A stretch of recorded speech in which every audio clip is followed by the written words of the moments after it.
Hey, hello, how do you do? Shady Doorags here, and welcome to another episode of Episode Rundown, where I, Shady Doorags, run down the episodes of Miraculous, Tales of Ladybug, and Cat Noir. And today we're looking at episode 13, The Mime.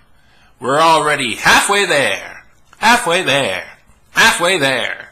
So this episode starts with Marinette and Alia talking, and Alia shows Marinette her video of Ladybug. Apparently, while Marinette was Ladybug, she decided to give Alia some attention and compliment her on her Ladybug. So Alia's freaking out about that. So that's happening, and then Marinette accidentally deletes the video. Very clumsy of her, and this actually gets into a pet peeve of mine. If you've seen my MLP season rundowns, you know this is a pet peeve of mine. Marinette decides to lie to Alia until she can fix the problem. I hate when characters do that because me personally, even if it's uncomfortable, I always try to tell the truth. So this is something I cannot relate to. And it always winds up, the lesson in the end always winds up being just tell the truth. It doesn't get too bad in this episode. They don't really focus on that. This is like a kind of like the minorest of subplots. Not even not the minorest of subplots, but it is a minor subplot. But yeah, it itched in my brain when I saw that. So then, I cannot remember this girl's name. I'm having trouble remembering a lot of the characters' names, and that's because A, there's a lot of them. B, my care for the show is not as intense as it is for something like My Little Pony or not My Little Pony. Yeah, My Little Pony, I guess. Even though I don't like My Little Pony, I still care about it. Or Avatar or something like that. But I'm really having a hard time. That girl who was the Horrificator, I can remember the villains' names, maybe because of the title of the episode, but I can remember the villains' names. But anyway, her dad comes in. He ordered a hat from Marinette. I don't know how he ordered one. I don't know if she took money from him. I'm not sure if she did that. But yeah, he ordered a hat from Marinette, and he's a mime. And basically what's going on with him is that his coworker is always making him run late, and it's always making it seem like his fault. And that's what's happening in this episode as well. And I was really bored with that. I was really bored with that to the point where it took me a good while to get through this episode because I was so bored, and I thought throughout this episode that's what I was just going to be able to tell you guys. I'm bored. This was a boring episode. However, once he's late to the bus, that's when he gets turned into an Akuma, the Mime, and I think you guys are pretty lazy with that name there, the Mime, and it gets really interesting. Now, you would think action sequence where you can't see any of the stuff that's going on would not be interesting, but I was so fascinated by all this stuff because you had to figure out what the Mime was using and think, oh geez, how are they going to figure out? How are they going to get out of it? Like, once again, the show brought me to the edge of my seat with how they were going to get out of stuff. And I liked his weakness. His weakness was that he could only create one thing at a time. That's a good weakness. The Mime is probably the most dangerous villain they've faced so far. He is basically a Green Lantern, but all his stuff is invisible. He can create anything, and he was doing a good job at creating his stuff. Like, he was very resourceful. Once again, the villains in this show are really good. I think the last couple have not been that good, especially the Horrificator. I really didn't care for the Horrificator. But the last couple of villains, the villains throughout the show have overall majority been really good, and it's great to see the Mime like step that up. I was really into his performance. So that's happening, and Ladybug's trying to re-record the video for Alia, which I thought was a very bad idea because Alia spoke in the video, so I don't know how she was going to re-record it. But then they get into the fighting sequence, and not too much to talk about with the fighting sequence other than what I said. It was really interesting, and I was on the edge of my seat. Ladybug, I actually didn't mind the Lucky Charm this time around. It's still a Deus Ex Machina, but she used information that was foreshadowed. And they didn't make it super duper obvious. It was kind of obvious if you know anything about shows. They did draw attention to it, but it wasn't super obvious. And Marinette didn't say it until after they had done it. Like, until they had caught the Mime, she said, remember, he can only create one thing at a time. After everything was all said and done. So I liked that. It could have been done better, but I liked how they did it. Though destroying the Eiffel Tower, Ladybug destroying the Eiffel Tower, that's a bit far-fetched. Not because I don't think she could do it or she couldn't fix it, but because she endangered so many people to do that. Like, the Eiffel Tower did not just fall on the Mime. The Eiffel Tower fell on a bunch of people. I don't think anyone was hurt, but whatever. There was one part that I was actually very glad to see, and it was Ladybug stopping Adrian's car. He rolls down the window. She doesn't know it's Adrian, but he rolls down the window, and they just stare at each other. Like, this is the first time where I felt that I could ship these two. Not that I do ship them, but this moment felt like I could ship them, because we've seen Marinette and Cat Noir interact with each other. But we've never seen Ladybug and Adrian, and that's where the whole crushing is. You know, Marinette likes Adrian, and Adrian likes Ladybug. So, that was, I don't know, it was just really interesting to see that. And after that, they go to the show. Adrian sits next to Marinette, and it kind of feels like they put it in the back of, like, they're putting the love stuff on the back burner now.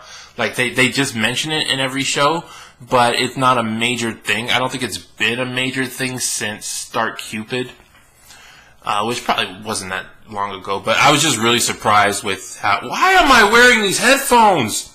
I was just really surprised that Marinette sat next to Adrian and that Marinette smile that I haven't really seen in a while came. You know, that kind of made me happy. But then at the end, Marinette decides to tell Alia the truth, that she erased her video, and Alia said she, of anyone, knows about Marinette's legendary clumsiness and already uploaded it. Good on Alia! Very good on Alia. But Marinette says she planned a surprise for Alia, which was an interview with Ladybug herself. This brings in some interesting topics about superheroing in general. And that is that superheroes getting too personal with people. The fact that Alia can now get an interview with Ladybug, if Ladybug's enemies found out about that, they would target Alia first. And Alia has a website. She's going to post it on the website. So, I don't know why I'm wearing these headphones, but whatever. Alia's going to post it on the website, so it's going to be easy. This has happened to superheroes time and time again in comics. People always target Peter Parker because he's the one who takes the pictures of Spider-Man. People target Jimmy Olsen because he's the one who takes the pictures of Superman, and Superman claimed out loud that Jimmy was his friend. So, the fact that Alia could get it, I don't think the show's going to go in this direction because they seem to ignore continuity. They seem to ignore major potential continuity points, but this was a really dangerous thing to do for a superhero, to give a personal interview with someone. But it's not really a bad thing. I'm not really nitpicking at it. It just made me think. And there's also something I wanted to think about. That's about the end of the episode, but there's something I wanted to talk about instead. It's about the show as a whole rather than the episode. I guess the Eiffel Tower made me think about it. But one thing about superheroes is the constant question is asked, do they do more harm than good?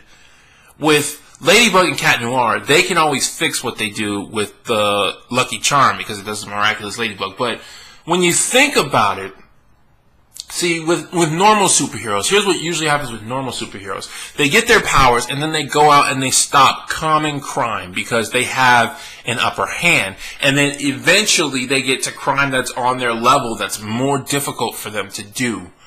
And with certain characters like Batman, there was one character in DC, I don't remember his name, but he was a villain, and he wanted to get rid of most of the superheroes, specifically Batman. No, it wasn't Lex Luthor, but he wanted to get rid of most of the superheroes, specifically Batman, because he believed they attracted criminals. And that's something that's considered in a lot of comic books. Marvel doesn't do it as much. DC mainly does it. And even things like Dragon Ball Z did it. Like Goku Goku decided to stay dead because he knew he attracted things. The Earth was a backwater planet compared to the rest of the universe, but because he was there, the Saiyans came. And because he left and came back, Frieza came. And because he was there, the androids were super powerful. Like, all the things... Anyway, I'm getting off topic. Back to what I wanted to ask about the show, is that Marinette, Ladybug, and Cat Noir, we never see them stop calming criminals. Thus far. They stop the Akumas, and they know Hawkmoth is a thing. So my question is, if they had never became these superheroes, would any of this stuff have happened? Like, the Akumas only occurred to lure them out. That's the only reason the Akumas occur. And normally I'm willing to forgive it because I say, hey, they didn't start out this way. It's a yin and yang kind of situation. They had an upper hand. They decided to use it for good. But then, of course, the yang occurs and the yang decides to get on their level. But I've never seen them use it for calming criminal stuff. I've only seen them use it for Akumas. So... if they're only fighting Akumas, the best thing for them to do would just be to never show up. Because it's just going to create more Akumas.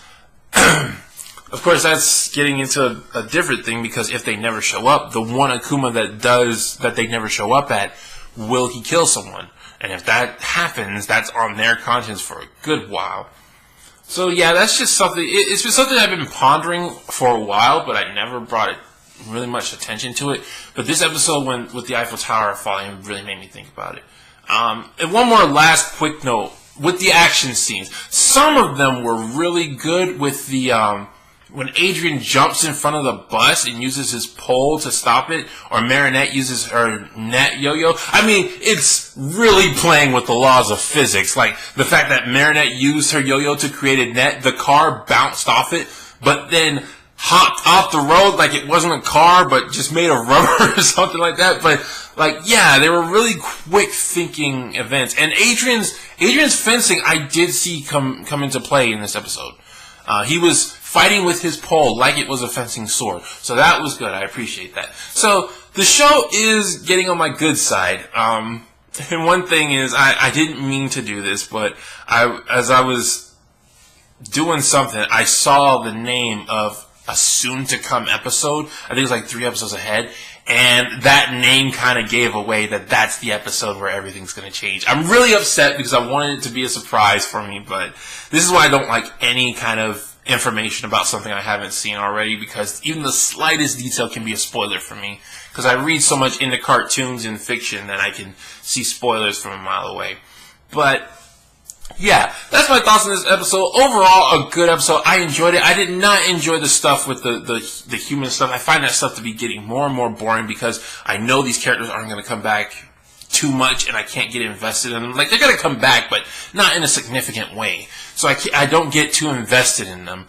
But all the superhero stuff, and even the stuff with Marinette and Alia, that stuff was interesting. All that was interesting, had me thinking about stuff. So, yeah, it's growing on me. The show's growing on me. I wouldn't necessarily say I like the show, but I did like this episode. I might even say I love this episode. I'm not sure. You'll see the bar during editing. But that's that. We're past the halfway point, and things are looking good. So I'll see you guys for next time on episode 14. This has been Shady Doorags. So long, farewell, Auf Wiedersehen, goodbye.